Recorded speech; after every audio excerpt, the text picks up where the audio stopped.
नमस्कार मित्रांनो, मी डॉक्टर मनीषा. मुलांची बुद्धिमत्ता विकसित कशी करायची यातील आज आपण 12 नंबरचा पाठ बघूया, खेळ. तर आपण मुलं असं करतात किंवा मुले तसे करतात, मुलं ऐकत नाहीत वगैरे वगैरे मुलांचे कंप्लेंट करत असतो.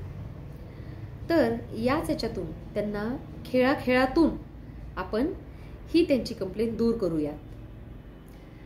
तर एक आई तक्रार करत होती, माझा मुलगा लवकर उठत नाही, लवकर तयार होत नाही, आंघोळीला जात नाही, शाळेत जात नाही, त्याला खूप कंटाळा येतो, खूप हट्टी आहे, मग मी काय केलं पाहिजे. खरं तर ही तक्रार अनेक घरात आपल्याला बघायला मिळते. मग आपण इथे एक खेळ खेळूया. मुलगा आणि आई या दोघांची भूमिकेची अदलाबदल करूया. मुलगा आई बनतो आणि आई मुलगा बनते. मग आता या भूमिकेतून खेळ खेळताना आई मुलगा झालीये. मग आई म्हणते की मला नको, कंटाळा आला आंघोळीचा. ती खाली बसली आणि तो खुर्चीत बसला आणि खुर्चीत बसताना तो एकदम ताठ, अगदी छान खुर्चीत बसला. मग तेव्हा आई त्याला म्हणाली की मी आंघोळीला जाणार नाही, मला आंघोळीचा कंटाळा आलाय. मग या मुलाचे डोळे चमकले. आता तो आईच्या भूमिकेतून विचार करायला लागला. मग तो आईला म्हणाला, असं कसं, शरीर स्वच्छ ठेवायला पाहिजे, आंघोळ नाही केली तर जंतू साफ होणार नाहीत आणि तू आजारी पडशील, आपल्याला आंघोळ करायलाच लागेल, जा पटकन आंघोळीला. मग आई म्हणाली, मला शाळेत जायचं नाही, मी शाळेत जाणार नाही. मग मुलाने आईच्या भूमिकेतून सांगितलं, नाही, शाळेत जायलाच हवे, शाळेत आपण नाही गेलो तर आपल्या बुद्धीचा विकास कसा होणार. मग असेच दिवसभरात त्यांचं चाललं होतं. मग आई एकदा त्याला म्हणाली की मला 3 लाडू पाहिजेत. तेव्हा मुलगा आईच्या भूमिकेतून म्हणाला, अजिबात नाही, ही जेवणाची वेळ आहे, जेवताना जेवण करायलाच पाहिजे. ज्या ज्या प्रश्नांना आईने समोर ठेवलं त्या प्रश्नाला मुलाने समर्पकपणे उत्तर दिलं. आणि हा खेळ कित्येक वेळाला घरात खेळला जायचा आणि यातूनच त्या मुलाची विचार करायची पद्धती विकसित होत गेली. अनेक प्रश्नांना मुलगा जेव्हा उत्तर देत गेला तेव्हा त्याचा स्वतःचाही सुसंवाद चालूच होता. एक दिवस मुलाला आईने विचारलं की मी बूट इकडे टाकले तर तू का ओरडतेस. मुलाने आई म्हणून उत्तर दिलं, आपल्या गोष्टी जागेवर व्यवस्थित ठेवायला पाहाव्या, ही शिस्त आहे. मोठपणी चांगलं व्हायचं असेल तर लहानपणी ही शिस्त अंगी बाळगायलाच हवी. चल तुझे बूट जागेवर ठेवून दे. मुलाने आईच्या भूमिकेतून आपल्याच आईला असं सांगितलं. अशा प्रसंगात मुलांची विचारशैली विकसित होते. अनेकदा गमतीत खेळताना हा खेळ आईच्या अनेक समस्यांना उत्तर देऊन गेला. अनेक संस्कार जे साध्या पण गमतीदार पद्धतीने मुलांवर केले जातात. जेव्हा आपल्याला वाटतं की आपली मुलं चांगली वागावी, शिस्तबद्ध वागावी, वेगळा विचार करावा, त्यासाठी पालकांनाही त्यांच्या भूमिकेतून जावं लागतं. खरं तर मुलांचं शिक्षण, मुलांचे संस्कार, मुलांच्या बुद्धिमत्तेचा विकास म्हणजे पालकांचा विकास आहे. आपल्या मुलाला हुशार बनवायचे, स्मार्ट बनवायचे, बुद्धिमान बनवायचं असेल, संस्कारित बनवायचं असेल तर त्याची सुरुवात पालकापासून होते. पालकांचा विचार करायच्या पद्धतीतून होते.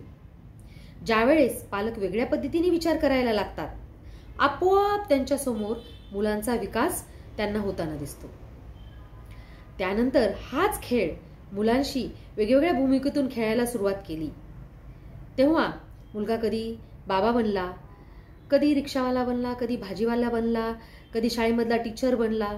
अशा वेगवेगळे त्यांनी रोल अगदी चांगल्या पद्धतीने त्या भूमिकेत जाऊन आणि अगदी छान विचार करून त्यांनी ते निभावले. बघा, ही गोष्ट एक साधीशीच होती, पण मुलाला खूप काही शिकून गेली. माझी एक मुलगी 12 वर्षाची आहे आणि एक 6 वर्षाची आहे. पण करोनाच्या काळात त्या दोघी जेव्हा लहान होत्या आणि घरातच खेळत असायच्या तेव्हा मला वेळ असायचा, मी बघायचे ते कसे खेळतात. त्यांच्या मैत्रिणी त्या खेळताना कधी दुकानदार, कधी टॉईजचं शॉप, कधी चप्पलचं, कपड्याचं. मग ते सगळे घरातले कपडे, टॉईज किंवा चप्पल असे लावून मांडून ठेवायच्या. एक जण गिराईक बनून यायचं. मग माझं प्रॉडक्ट हे कसं चांगलं आहे हे त्यांना कन्व्हिन्स करणं आणि मग त्याच्या किमती सांगणं सगळ्यांच्या वेगवेगळ्या. आणि मग त्याच्यातनं बिल झाल्यानंतर ते पॅक करणं व्यवस्थित, ते देणं, हे घेऊन जा. कधी कधी डिस्काउंट देणं, कधी ऑफर्स देणं. आणि मग पुन्हा ऑनलाईन पेमेंट करणं गुगल पेने. हे सगळं त्या करायच्या. आणि जेव्हा भांडेकुंडी खेळतात तेव्हा किती मॅच्युअरली त्या, कोणी आई, कोणी बाबा, कोणी लहान मूल बनायचं. आणि एकदा तर मी गेले आणि विचारलं, ग्रेसीचा माझ्या मुलीचा आवाज आला छोट्या, काय झालं काय झालं. अगं नाही मम्मा, मी बेबी आहे. मग बेबी अशी रडत असते ना, मला ते रडावं लागेल. आणि मग तिची मैत्रीण दुसरी आई बनाली. मग तिला समजून सांगत होती. मग पुन्हा स्कूलमध्ये जायचं, डब्बा भरायचं वगैरे वगैरे. इतक्या छान मग त्या मॅच्युअरली सांगत होत्या. आणि ह्यांना हे कोण शिकवतं, तर आपल्या ह्याच्यातलं सगळं बघूनच त्या शिकत असतात. आणि स्वतःच तेवढ्या मॅच्युअर होऊन मग त्या भूमिकेत शिरल्या की त्या तशा वागतात. मॉलमध्ये पण जेव्हा त्या जातात तेव्हा आम्ही त्यांना सांगत नाही, तेव्हा ते त्यांच्या वस्तू चॉईस करतात, त्याच्या किमती बघतात, सर्व ठरवतात. म्हणजे व्यवहारदार ज्ञान याच्यातनं त्यांचं विकसित व्हायला लागतं. कुठल्या गोष्टीवर ऑफर आहे, कुठले ब्रँड आहे, कुठल्या चांगल्या आहेत, हे सगळं त्यांना कळायला लागतं. जेव्हा दुकानात पण त्यांना मी आणायला काही पाठवते, अगदी व्यवस्थित हा तांदूळ, कोणकोणत्या प्रकारचे तांदूळ असतात, त्याच्या किमती काय आहे वगैरे, ह्या सगळ्या गोष्टीत मग त्यांना कळायला लागतात आणि त्यांचं व्यवहार ज्ञान डेव्हलप होतं. कधी त्या हॉटेल खेळतात तेव्हा त्या हॉटेलचं नाव, मग त्या हॉटेलची पूर्ण अरेंजमेंट करतात, चेअर्स वगैरे सर्व. मग एक मॅनेजर बनतो. मग त्यांचे महाराष्ट्रीयन पदार्थ, चायनीज पदार्थ, राजस्थानी, साऊथ इंडियन वगैरे हे पदार्थसुद्धा त्यांना सगळे माहिती आहेत. पुन्हा त्यांचे रेट्स त्या ठरवतात. मग कस्टमर आल्यावर त्याला कसं गोड बोलायचं, त्याला कशी चांगली सेवा द्यायची, ह्या सगळं ते खेळत असतात. जेव्हा मी हे फोटो काढून फेसबुकला किंवा व्हॉट्सअपच्या स्टेटसला लावले, भरपूर लाईक्स मिळाले. आणि त्यातून त्या माझ्या मुलींना अटेन्शन पण मिळालं आणि त्यांची जिज्ञासा वाढत जाते. बाहेर जेव्हा जातात क्युरियस असतात प्रत्येक गोष्टीत. प्रवासाला गेलो की प्रत्येक गावाचा अभ्यास करतात, प्रत्येक डिस्टन्स, किती त्याचं तिकीट आहे त्या ट्रेनचं किंवा बाकी सगळ्या व्हेकलचं, कसा म्हणजे ते तिकीटचं डिफरन्स असतो वगैरे वगैरे. त्यामुळं आपल्या ह्या बाहेरच्या खेळताना आजूबाजूच्या सगळ्या व्यवहारातून आपण त्यांना शिकवू शकतो. आणि अशा छोट्या छोट्या प्रसंगामधून त्यांच्या स्वभावाला पैलू पडत असतात.